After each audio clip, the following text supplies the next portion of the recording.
Nästan more in the hand me.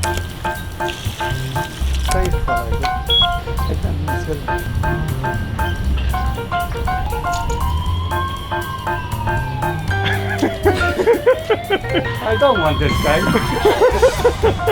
Good morning, Anthony. Good morning. Even with the mask, I could see your expression.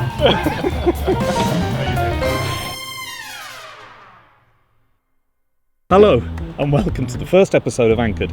I'm here today aboard Windwood, which is a 52-foot Bavaria Vision, with Mr. Anthony Camilleri, who is going to be talking us through his boat today, showing us all the improvements that he's made to it, and telling us a little bit about his wonderful backstory of 57 years at sea. It doesn't look old enough. And 57 years, did you have a coffee in that time? So we're going to be moving forward. Come with us while we look around this wonderful boat. I've started sailing when I was 6 years old with my father. After graduating, I started doing some work on boats on a part-time basis. But later on, when I was about 30 years old, I started importing these boats from Germany. I've sold about 150 boats in 25 years. So the ones that we are seeing around us? Around us. Of the same type? Obviously, this is the last boat I bought, and I've upgraded it with a lot of kit to be able to sail the boat short-handed. So Anthony, explain to me the twin helm concept. Initially, boats were much narrower at the stern, and they had one single wheel. As the design progressed and boats became much wider in the beam, they decided to have a twin wheel concept. The advantage of the twin wheel is that it leaves access to in and out of the cockpit. Makes sense. When you're sailing, you're normally sitting on the side of the boat to be able to look under the sail. And explain to me what we've got here. Well, here we've got a multifunction display, which works as a GPS plotter, a radar, and also as an AIS transponder. I know modern electronics are reliable these days, but should all this fail? You always go back to basics. You still have compasses on the boat, you still have paper charts inside on the navigation table, parallel rules, and dividers, and you have pull on your skills and your knowledge and all those years at sea. Go back to how we started 30, 40 years ago. You'll always find your way home. Well, now we've come below deck. Anthony is going to kindly show us around, show us some of the features of the boat, show us the cabins and how the storage works on board, how everything has its place, that it can't fall over in a storm. Hopefully you don't get too many of those while you're sailing. And all these wonderful hidden features like the concealed cooler box there, the gimbaled cooker, which obviously allows your food to stay stable while the boat's moving, and many other features. So Anthony, if you don't mind, please show us around the boat. Yeah, this is an owner's version 3-cabin layout boat. Okay. We've got 3 double cabins. In here we've got an L-shaped type galley with the cooker and an oven on that side. There are 2 fridges, a front-loading fridge here and a top-loading fridge there. Never have guessed in there.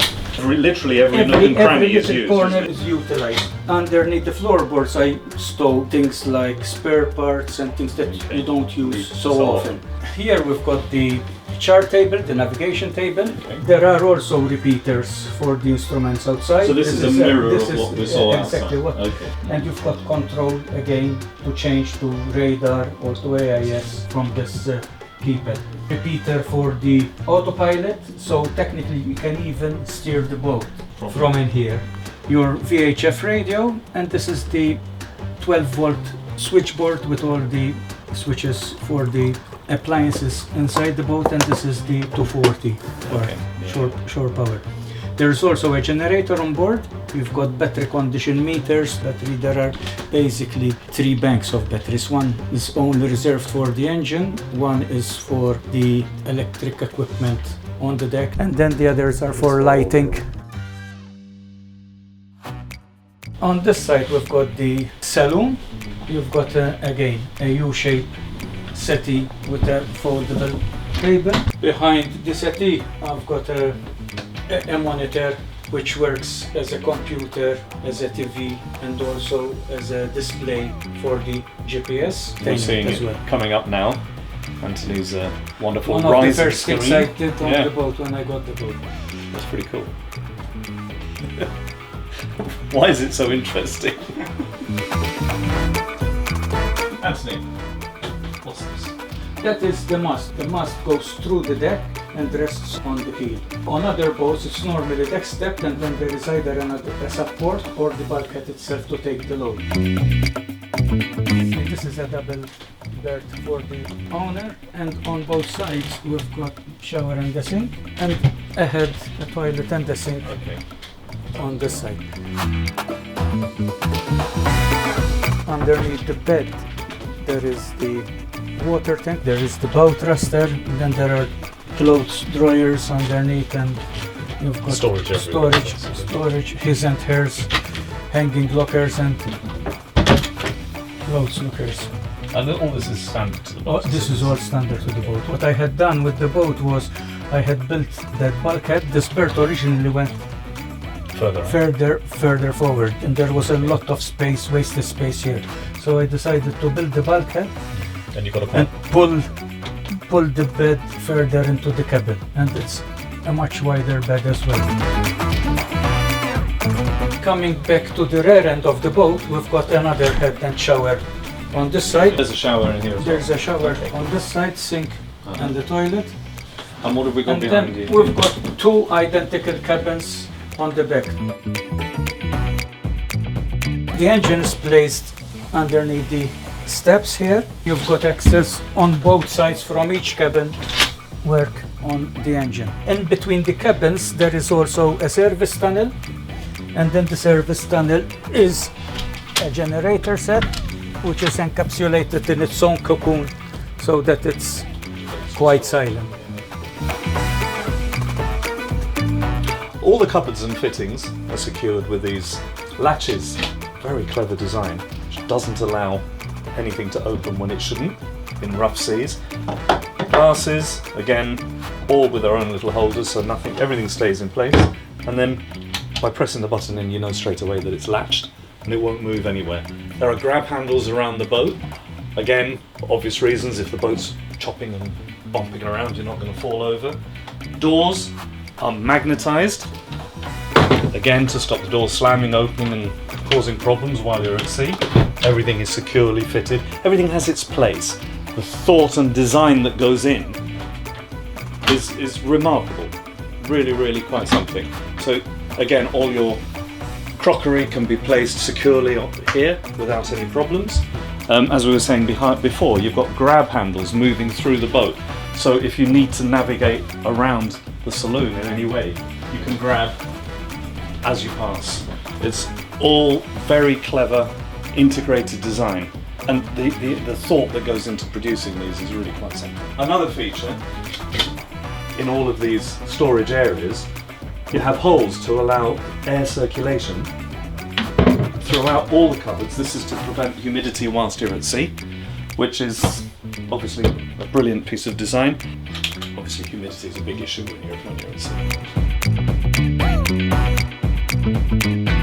So now we're back up on the deck, and Anthony's going to show us through some of the controls of the boat. Anthony, explain to us please. We'll start with the engine controls. We've got the engine panel here where we can start and stop the engine, your ref counter and hour meter, fuel gauge, which is important, and then controls for going forward or astern. You also have a bow thruster, which is controlled. Explain to me. Controls the bow when you're berthing. You can. It's basically so these are side screw, thrusters. Side thruster for the bow. There is also your anchor windlass control. What's the depth of the anchor? I've got 100 meters of chain, basically. Sailing instruments, I've got controls for the winches also handy here. This is the primary Genoa winch, which is controlled from here, and the secondary main sheet winch is controlled from here. So all of this alleviates the running around on the deck to do everything. The deck. Yeah, on the other side, on the port side, I've got the same controls for the mainsail. Everything is within reach of the cockpit. Okay, so literally from here to here, you can do everything. I can do anything from either side of the boat. Everything is close to the Very, very convenient. Apart from that, obviously you can operate all the winches manually, you can do it the traditional way. At the very front of the boat, in the bow, there is what we know as the chain locker. And here you've got the electric windlass, which works the chain and the anchor.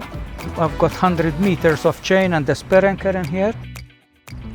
On the furling system, rather than having a manual system with a drum, I had retrofitted a Fairlex motor.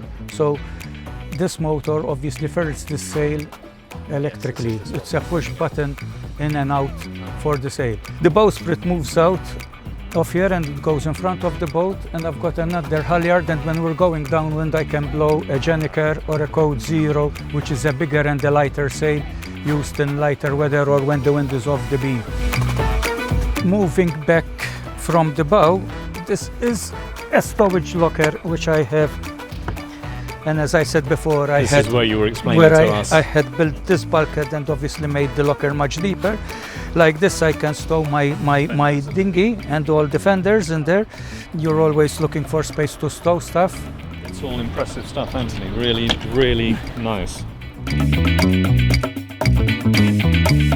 Well, Anthony, thank you for allowing us on board Windward today, your beautiful yacht, and explaining all the features that she has and all the work that you've done, and really imparting to us the passion that you have for sailing. It's been a great day, and I hope everyone's enjoyed it, because I certainly have. It's been great. Thank you very much. It was a pleasure to have you on board. Thank you. Cheers.